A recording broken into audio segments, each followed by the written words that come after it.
अभी हम लोग जस्ट इससे पहले का जो हम लोग का जो लेक्चर था, लेक्चर फर्स्ट, उसमें हम लोग इंट्रोडक्शन ऑफ कोऑर्डिनेट ज्योमेट्री पढ़े थे कि कोऑर्डिनेट ज्योमेट्री क्या होता है। अभी अब हम लोग स्टार्ट करेंगे कोऑर्डिनेट ज्योमेट्री में। सबसे पहले तो उसका इंट्रोडक्शन हो गया हम लोग के साथ। अब इंट्रोडक्शन के बाद जो हम लोग का जो नेक्स्ट टॉपिक रहेगा कि method for right coordinate of any point. सबसे पहला बात ये,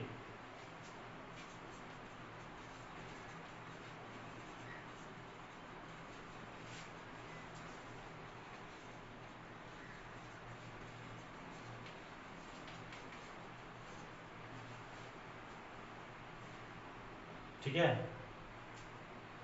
तो देखिए सबसे पहले इसमें एक्सेस के बारे में जान लीजिए।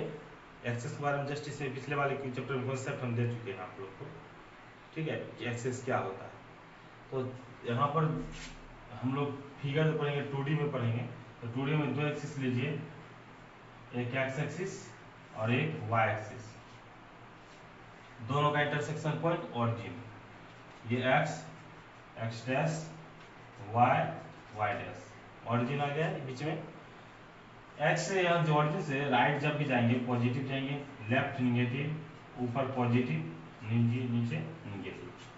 तो देखो ये दोस्तों ये 4 क्वाड्रेंट बना, फर्स्ट क्वाड्रेंट, सेकंड क्वाड्रेंट और थर्ड, ये आ गया क्या। तो इसका हम डायग्राम जो बनाएंगे, तो देखिए इस तरह से लिखिए आप लोग। ये हो गया फर्स्ट क्वाड्रेंट का, ये हो गया सेकंड का, ये आ गया थर्ड का, ये आ गया फोर्थ का। फर्स्ट क्वाड्रेंट में देखिए दोस्तों एक्स जो है पॉजिटिव है, वाई भी क्या है पॉजिटिव है। सेकेंड में X negative, Y positive. Third में एक्स निगेटिव, वाई निगेटिव। और फोर्थ में एक्स पॉजिटिव, वाई निगेटिव। तो इससे पहले भी देख लीजिए कोऑर्डिनेट लिखने का मेथड जस्ट हम बता रहे थे। देखिए कोऑर्डिनेट लिखने का जो मेथड इससे पहले वाले वीडियो में हम आप लोग को बता चुके हैं, ठीक है, कोऑर्डिनेट कैसे लिखा जाता है। कोऑर्डिनेट लिखने का 3 मेथड आप लोग को बता दिए थे, उसको लेकिन फिर से हम लोग डील कर देते हैं कि जैसे कि किसी पॉइंट का कोऑर्डिनेट यदि एक्स वाई है तो इस तरह से लिख सकते हैं। तो फर्स्ट मेथड था कि कोऑर्डिनेट ऑफ पॉइंट ए बराबर कितना एक्स वाई, या इक्वल साइन डायरेक्ट यदि विदाउट लैंग्वेज लिखेगा तो A triple line X Y, या तो ए डायरेक्ट ब्रैकेट लगाइए एक्स वाई। ये तीनों का मतलब एक ही है कि पॉइंट ए का कोऑर्डिनेट एक्स वाई है, ठीक है। अब हम लोग इसको पॉइंट का इसका साइन क्या कोऑर्डिनेट लिखिए। तो फर्स्ट कोऑर्डिनेट में साइन क्या आ जाएगा, प्लस प्लस आएगा। सेकेंड में माइनस प्लस, थर्ड में माइनस माइनस, फोर्थ में प्लस माइनस। आगे समझ में। अब अगला जो पॉइंट है हम लोग का रिप्रेजेंटेशन ऑफ पॉइंट।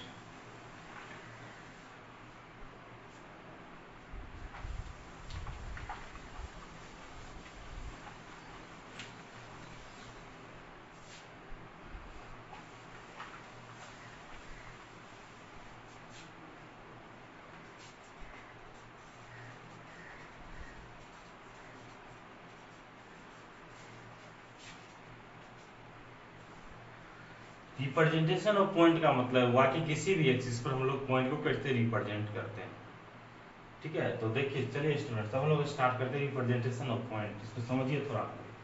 जैसे मान लीजिए कि कोई पॉइंट ए का कोऑर्डिनेट 2 3 है। कोई पॉइंट ए का कोऑर्डिनेट कितना है 2 3। एक पॉइंट को आप लोग रिप्रेजेंट करने के लिए सीखिए और अब सभी पॉइंट को समझ जाइएगा आप लोग।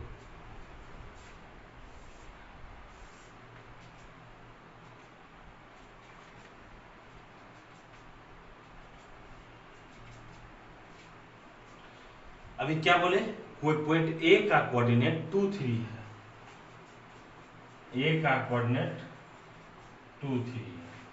तो ए में x का जो वैल्यू है 2 है, y का वैल्यू कितना है 3। तो सबसे पहले आप लोग को ध्यान रखना पड़ेगा पॉइंट रिप्रेजेंट के लिए कि हम लोग साइन उसका पहले देखेंगे, साइन का क्या कोऑर्डिनेट है। तो देखिए x पॉजिटिव है दोस्तों, y भी क्या है पॉजिटिव। ये पॉजिटिव पॉजिटिव अभी हम लोग जस्ट पढ़े थे कि पॉजिटिव और पॉजिटिव दोनों आता है फर्स्ट क्वाड्रेंट में। इट मींस ये जो कोऑर्डिनेट है फर्स्ट क्वाड्रेंट में जाएगा, ठीक है। -2 3 लेंगे तो यहाँ देखिए माइनस और प्लस, माइनस प्लस हम जस्ट बताए थे कि सेकेंड में जाएगा, इसका मतलब ये पॉइंट इस रेंज के अंतर्गत कहीं आएगा। दोनों माइनस में रहेगा, -2 और -3 दोनों रहेगा, दोनों माइनस रहेगा, तो समझिए वो पॉइंट इस रेंज के अंतर्गत चलेगा।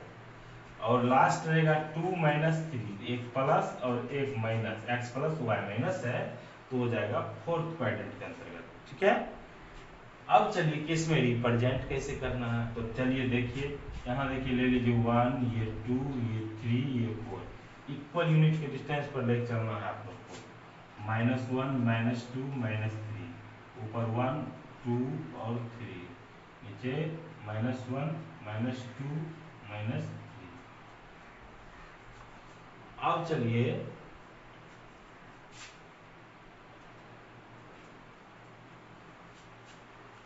कि अब इसको कैसे रिप्रेजेंट कीजिएगा, इसको ध्यान देना है ना।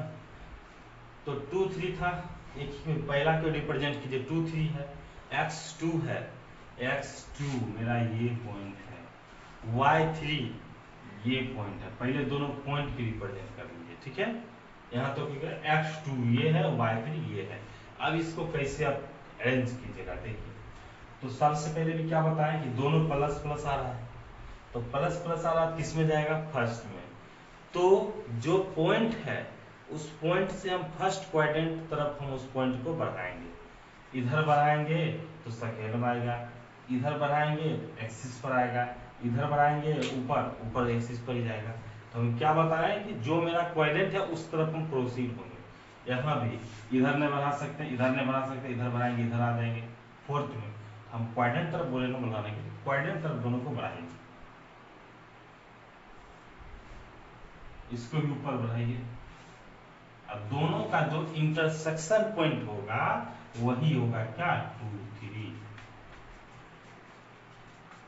आगे समझे, तो अब यहां से एक चीज और स्पष्ट होता है कि ये जो मेरा है पॉइंट यदि 2 3 है, इट मींस क्या, जब यहाँ पर आगे आपको इसी को उल्टा करके दे दिया जाएगा कि पॉइंट 823 दिया हुआ है, तो आप बताइए कि x का वैल्यू क्या है, y का वैल्यू क्या है, तो इसको कैसे निकालेंगे, तो समझिए उस तरह उसमें फिगर आपको ऐसे ड्रॉ करना पड़ेगा।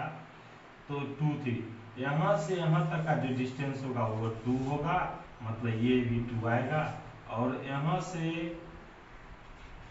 यहाँ तक का डिस्टेंस इसी के बराबर होगा, मतलब ये कितना है 3, तो y कितना आएगा 3। अब यहीं से हम लोग एब्सिसा और कोऑर्डिनेट का भी कॉन्सेप्ट मिलता है। ऐसे तो हम लोग जानते थे कि x का वैल्यू एब्सिसा होता है, y का वैल्यू जैसे कोऑर्डिनेट होता है, लेकिन उसको थोड़ा आप लोग डिफाइन करिए, थोड़ा यहाँ पे अच्छी तरह से डिफाइन आप लोग सीखिएगा। ये वैल्यू 2 आया ना, ये 2 आया, ये 2 है तो ये भी 2 है ना, तो ये भी कर सकते हैं, ये 2 किसका वैल्यू है जी, और x का वैल्यू क्या बताएं, abscissa.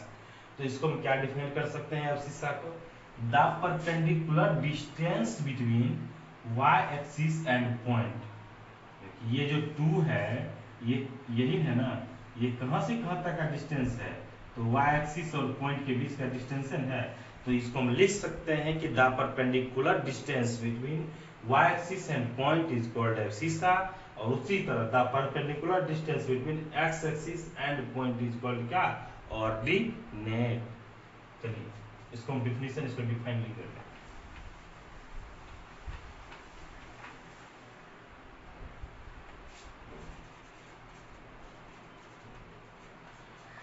the perpendicular distance between y-axis and point is called क्या, एब्सिसा। ऑर्डिनेट हो जाएगा कि द परपेंडिकुलर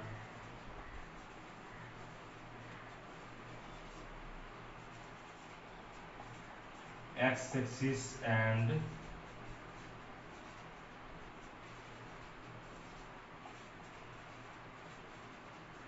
ऑर्डिनेट। तो ये हम लोग का जो था रिप्रेजेंटेशन ऑफ पॉइंट था। आगे समझे, अब रिप्रेजेंटेशन ऑफ पॉइंट के बाद हम लोग का जो नेक्स्ट टॉपिक है डिस्टेंस फार्मूला, डिस्टेंस फार्मूला। चलिए डिस्टेंस फार्मूला भी आज हम लोग डील कर लेते हैं, उसके बाद हम लोग चलेंगे सेक्शन फार्मूला पर, ठीक है। और डिस्टेंस फार्मूला जानने से पहले आप लोग थोड़ा कॉलिनियर ही पढ़ लीजिए, उसके बाद डिस्टेंस फार्मूला बताएंगे कि कॉलिनियर क्या होता है, कॉलिनियर क्या होता है।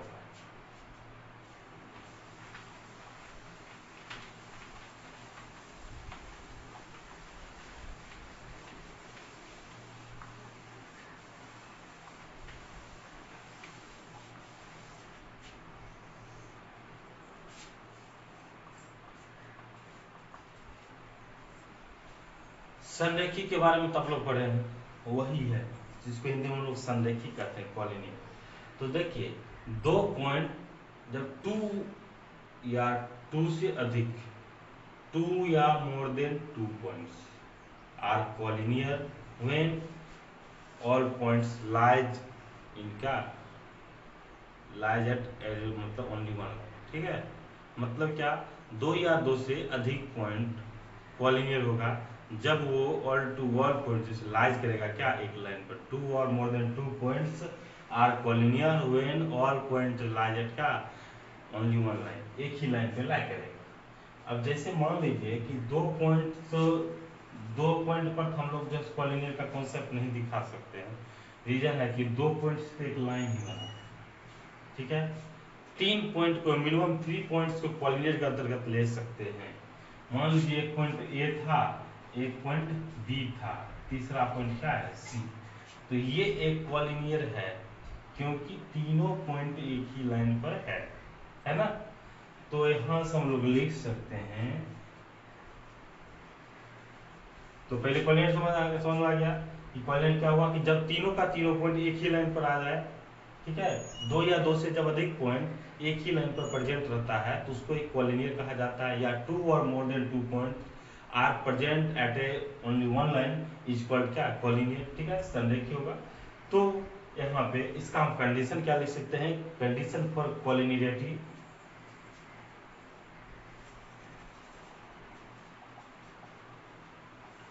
फर्स्ट कंडीशन लिख सकते हैं ए b equal to a C plus c भी लिख सकते हैं कॉलिनियर के लिए, क्योंकि इसका हम लोग डिस्टेंस फार्मूला यूज करेंगे, डिस्टेंस फार्मूला हम इसी का यूज करेंगे। ए बी इक्वल टू क्या, ए सी प्लस क्या, सी बी।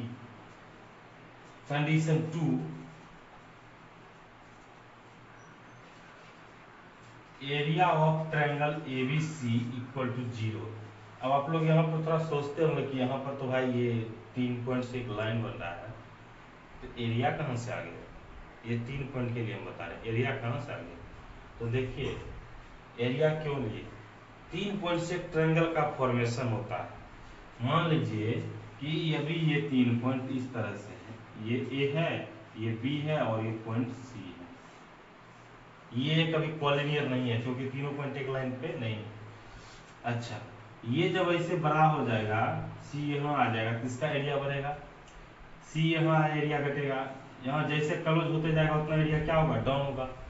और एक ऐसा कंडीशन आएगा कि जब ये सी पॉइंट इसी पर आ जाएगा, एरिया पूरी क्या आ जाएगा, 0 आ जाएगा। ये मान लीजिए ये बड़ा ट्रायंगल है, फिर यहाँ इसको छोटा बना दीजिए, फिर यहाँ छोटा लीजिए, फिर यहाँ छोटा लीजिए। तो जैसे हम ये ट्रायंगल को छोटा करते जाएंगे एरिया तो बढ़ते जाएगा ना। और एक ऐसा कंडीशन आ रहा है कि ये जो आपका पॉइंट है, पॉइंट इसी पर आ गया, ये पॉइंट सी मान लीजिए था, ये एक ही पॉइंट पर एक ही लाइन पर तीनों पॉइंट आ गया। इसका मतलब क्या, वो ट्रायंगल वहाँ ट्रायंगल पहले था एकदम निग्लेजिबल ट्रायंगल है, वो एकदम ट्रायंगल जो कि हम लोग देख नहीं सकते हैं, वो उसका जो एक पॉइंट था, पॉइंट इसी पे आ गया, ए बी लाइन पे ही आ गया। इसका मतलब क्या, उसका एरिया क्या हो जाएगा, 0। यहाँ ट्रायंगल 4 पॉइंट रहेगा तो वहाँ पर क्या, area of quadrilateral 0, 5 point area of pentagon 0। तो दो कंडीशन आप लोग ध्यान रख जाइएगा कि पहला के लिए 4 पॉइंट रहा तो इस तरह से लिख सकते हैं ए बी सी डी, 4 पॉइंट में लिख सकते हैं क्या, A D equal to A B plus B C plus क्या, सी डी। और दूसरा कंडीशन कि एरिया ऑफ 4 पॉइंट से क्या बनेगा, क्वाड्रिलेटरल, तो area of quadrilateral equal to क्या, 0। इसका हम लोग जो है आगे जाके आप लोग को जो है इसमें डिस्टेंस फार्मूला को सबसे पहले डिफाइन करेंगे। डिस्टेंस फार्मूला का जो फार्मूला आता है उसको प्रूव करेंगे। सेक्शन फार्मूला में 2 पॉइंट बताएंगे, उसमें क्या होता है, इंटरनल डिवीजन और एक्सटर्नल डिवीजन। और उसके बाद जो है सो किसी लाइन से परपेंडिकुलर डिस्टेंस, किसी भी पॉइंट का परपेंडिकुलर डिस्टेंस किसी लाइन से निकालने के लिए बताएंगे, जो आपके 10th एनसीईआरटी में नहीं है, बट कभी कभी आर डी शर्मा से या मतलब कुछ हाई लेवल की बुक से बनाइए तो उसमें ये क्वेश्चन जो है एनालाइज कर दिया जाता है। ठीक है, उसके बाद जो हम लोग का जो टॉपिक रहेगा ट्रायंगल या क्वाड्रेटर या कोई भी पॉलीगन, उसका हम लोग एरिया कैसे डिफाइन करते हैं। ठीक है, और एरिया और कुछ क्वेश्चन जो है पॉलिनोमियल पर डिफाइन करेंगे। ठीक है, तो उसके बाद हम लोग का चैप्टर, इस चैप्टर में भी हम लोग आप लोग को 3-4 पार्ट इसका बनेगा अभी फिलहाल और भी। ठीक है, ये जो है आज हम लोग का जो था ये कोऑर्डिनेट ज्योमेट्री का एक इंट्रोडक्शन था, जिसमें हम लोग कोऑर्डिनेट ज्योमेट्री के बारे में पढ़े, उसके बाद किसी भी पॉइंट का कोऑर्डिनेट कैसे लिखा जाता है उसके बारे में पढ़े, और उसके बाद जो रिप्रेजेंटेशन ऑफ पॉइंट एक्सिस ये सब के बारे में पढ़े। ठीक है, तो आप लोग को स्टूडेंट्स जहाँ भी थोड़ा सा यदि प्रॉब्लम हो रहा है, यदि समझ में नहीं आ रहा है, तो आप लोग कमेंट बॉक्स में टाइप करें। ठीक है, क्या प्रॉब्लम हो रहा है आपको। ठीक है, उसका हम लोग जो क्या करेंगे, उसका हम सोल्यूशन देंगे आपको, और साथ ही साथ उसका हम वीडियो भी बना के डालेंगे उस क्वेश्चन को कैसे सॉल्व कीजिएगा। इससे पहले जो क्वेश्चन आप लोग को बताया गया, ट्रिग्नोमेट्री बताएं या ट्रिग्नोमेट्री से पहले क्वाड्रेटिक इक्वेशन बताएं, प्रोबेबिलिटी बता दिए, तो उसको आप लोग थोड़ा बनाते रहिए, कंटिन्यू बनाइए, एनसीईआरटी से बनाइए, फिर आर्ट्स सवाल जिस सीबीएसई स्टूडेंट्स के पास आर्ट्स सवाल डील कीजिए, क्योंकि अभी लॉकडाउन है और अभी लगभग क्लास और स्कूल सब बंद ही है। तो आप लोग जैसे इससे बताए इससे बनाइए, और जितना भी प्रॉब्लम होता है आप लोग पूछिए, कहीं कोई प्रकार की दिक्कत आप लोग को नहीं होगी। ठीक है, और जहाँ भी थोड़ा सा यदि प्रॉब्लम हो रहा है आप लोग बताइए। ठीक है, और इसको थोड़ा सा थ्योरम को आप लोग जो है गहरा से थोड़ा स्टडी कीजिए। ठीक है, एक्चुअली यह है कि आप लोग थ्योरम यदि नहीं पढ़िएगा, सिर्फ ओनली क्वेश्चन बनाने पड़ जाइएगा, तो आगे आपको प्रोग्रेस नहीं दिख पाएगा। ठीक है, इसको थोड़ा ध्यान रखना है। धन्यवाद।